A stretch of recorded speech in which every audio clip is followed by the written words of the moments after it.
এখন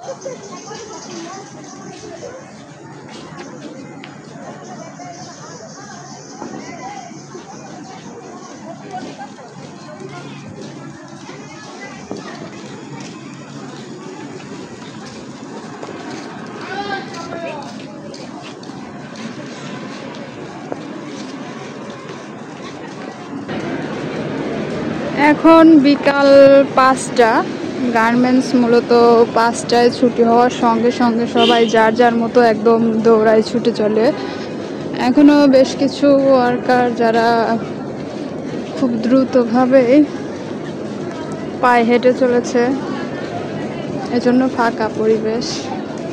তবে গাইস দেখেন পরিবেশটা কি দারুণ।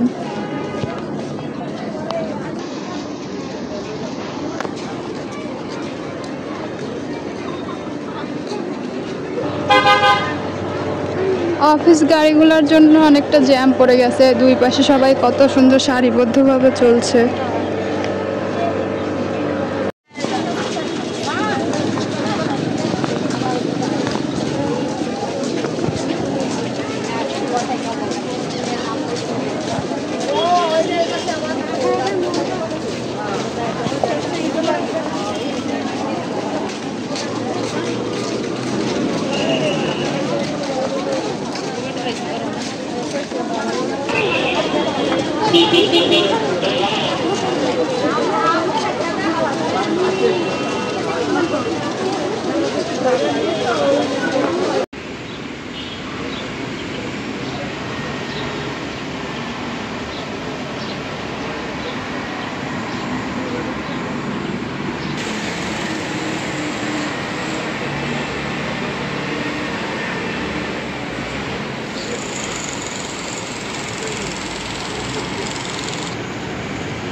এই সময় আসলে দুপুরবেলা লাঞ্চ বিরতির সময় আমি বের হয়েছি।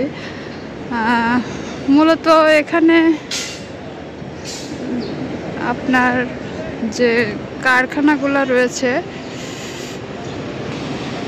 যেটা বলছিলাম, এখানে মূলত যে শিল্প কারখানাগুলো রয়েছে, এখানে লাঞ্চ বিরতি 12টা থেকে শুরু করে প্রায় আপনার 3টা পর্যন্ত বিভিন্ন জায়গায় বিভিন্ন রকমভাবে চলতেই থাকে। তো এখন পুরোটাই ফাঁকা পাবেন।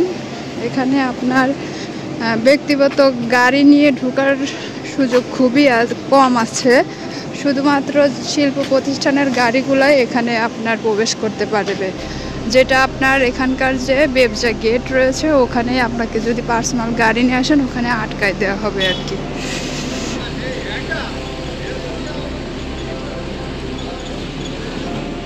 আর এটি এত বড় এরিয়া, এটা অ্যাকচুয়ালি একদিনে ঘুরে দেখাটা ইম্পসিবল।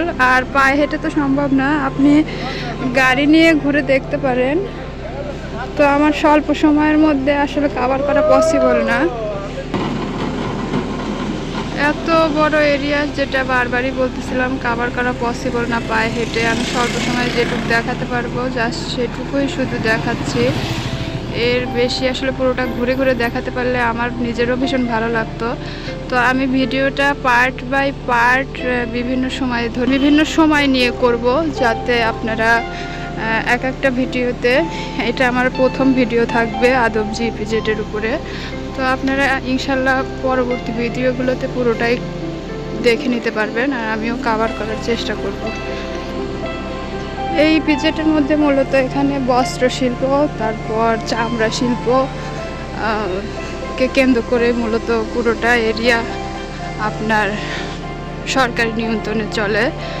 আর আদমজি ইপিজেডের ইতিহাস আমরা মূলত মোটামুটি প্রায় সবাই জানি। একটা সময় এটা হচ্ছে পাট শিল্পকে কেন্দ্র করে গড়ে উঠেছিল। পাট শিল্পের বিকাশ এখনও কিছুটা প্রচলন থাকলেও এইটা মাঝে একদম বন্ধ ছিল, অর্থাৎ পাটকে কেন্দ্র করে এটার যে গড়ে ওঠা সেটা এখন আর নেই। এটা এখন পুরোটাই হচ্ছে পোশাক শিল্প বলতে পারেন। মানে পোশাক শিল্পটার পুরোটাই অগ্রাধিকার এখানে দেয়া হয়েছে। এছাড়া অন্যান্য যেটা বললাম চামড়া শিল্প রয়েছে। তো আমরা দেখতে থাকি সামনে আর কি কতটুকু দেখাতে পারি। এখানকার যে আসলে মনোমুগ্ধকর পরিবেশ আমাকে তো বিমোহিত করছে, মানে খুব নিস্তব্ধ নীরব একটা পরিবেশ। আসলে নীরব বললে ভুল হবে, এই যে আমরা বিশাল বিশাল সব অট্টালিকা বিল্ডিংগুলো দেখতে পাচ্ছি, এখানে আপনার হাজার হাজার সব মিলিয়ে লাখ লাখ পোশাক শ্রমিকরা যারা তারা কাজ করছে। এবং বাংলাদেশের অর্থনৈতিক পরিসীমার মানে পোশাক শিল্প খাতের অবদান কতটুকু যে এটা আমরা সবাই জানি। এটা আসলে বলে মানে এই পোশাক শিল্পীদের ভূমিকা আসলে বলে শেষ করার মতো না।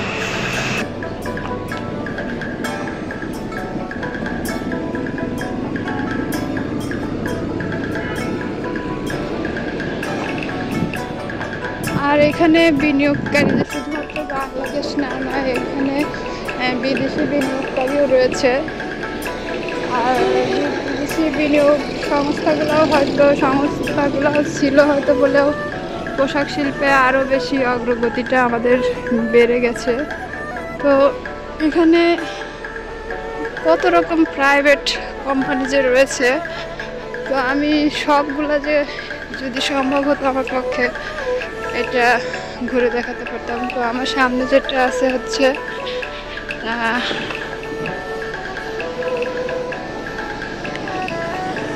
Nesar hub, Nesar apparels, Nesar hub আর কি।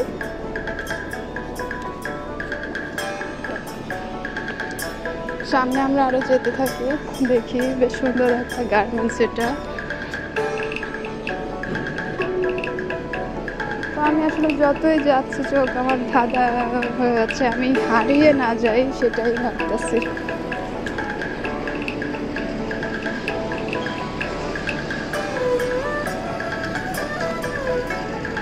বিশাল এরিয়া, দেখেন যত দূর চোখ যায় আসলে দেখার মতো।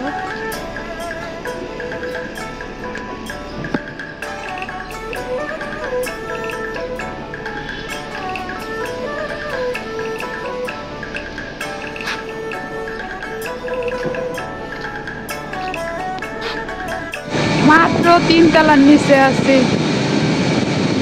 সরি নিচে আছি না, তা উপরে আছি আর কি। কিন্তু মনে হচ্ছে আমার যে আমি নিচের দিকে তাকালেই পড়ে যাব, আমার ভীষণ ভয় লাগে। ভিউটা দারুণ না? অসাধারণ লাগতেছে। এই পাশটায় আগে কখনো আসিনি।